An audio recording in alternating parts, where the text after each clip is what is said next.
Ben Collins. I'm a racing driver and a stunt driver. The first time I went to a racing track was really when I realised that I had the bug for motorsport. It really bit hard because I'd never been in a racing car, I'd never been to a track before. I was 18 years old, sat in one for the first time at Silverstone, the Grand Prix circuit, where the Formula 1 cars race. And in that car, I was under the record for the racing school very quickly, but I had no experience of racing, so I had a very steep learning curve. But I guess that was the time when I knew I loved it and had some skill for driving quickly. I've been able to drive in every series pretty much, from GT to Le Mans, NASCAR, Formula racing.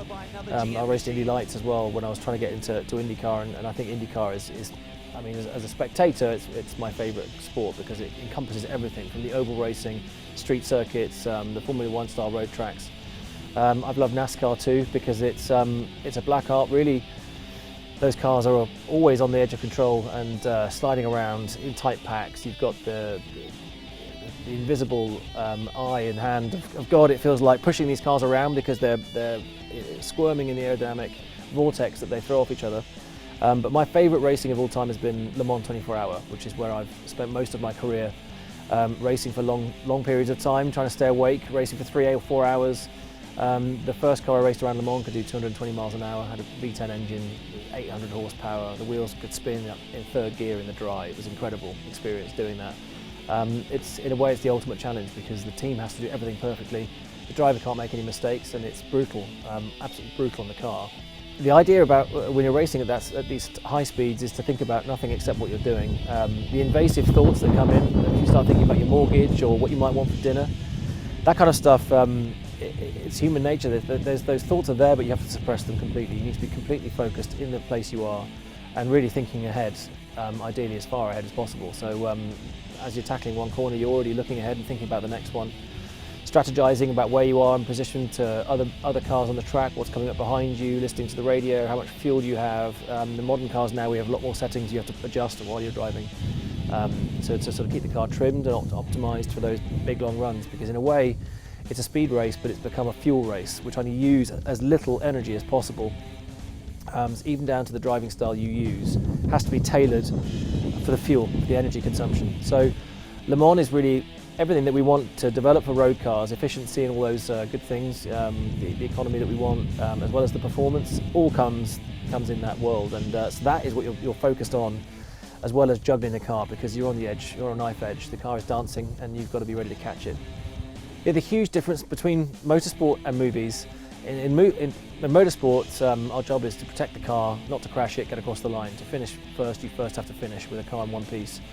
And so that's really about precision and keeping the car fast but stable and dynamic in the corners. With movies, it tends to be the car chases are brutal. The cars are sliding around, so they're going fast, but they're sliding and not trying to take a corner in a pristine way. And you get to smash stuff up, which is completely different. You're getting paid to smash stuff up. So it's kind of a boyhood dream. We spend months rehearsing those things. We would go and map a piece of road, recreate it in a car park, and then go at it and practice until we've got it perfect. Because usually, in a shot, you've got pedestrians that are stunt people. Everybody's positioned in the right places, and it's choreographed to within an inch of its life to make it safe and make it look great. My first Bond was Quantum of Solace, so that would be my favourite because that was an incredible honour to get called up to drive as a stunt, James Bond stunt driver. It's an incredible thing to do. I grew up watching these movies, so to get an opportunity to join that franchise and become a part of history, it's something you never forget. And the car was, we had an Aston Martin DBS, very, very fast, very, very capable, and racing at high speeds around Lake Garda, so it's pretty unbelievable. Teaching celebrities is something I've been doing now for 15 years. With Top Gear we had over 130 people, I think, went through me, Paul people. Everybody from Diaz, Tom Cruise, all these amazing people that you would want to meet. And in my case then terrorised them by teaching them these high-speed skills, whether they wanted to learn it or not. So yeah, we had a great time. I mean, in the case of Tom Cruise, he crossed the line on 2 wheels. And I think 99 out of 100 people would have come off the gas pedal at that point, and you could just hear him squeezing the gas to land it across the line and took fastest time. So he was a blast to work with, and everybody learns differently. Every human being is an individual, so we all learn at different speeds, and we're strong at some things, weak at others. At the end of the day, we are all intuitive.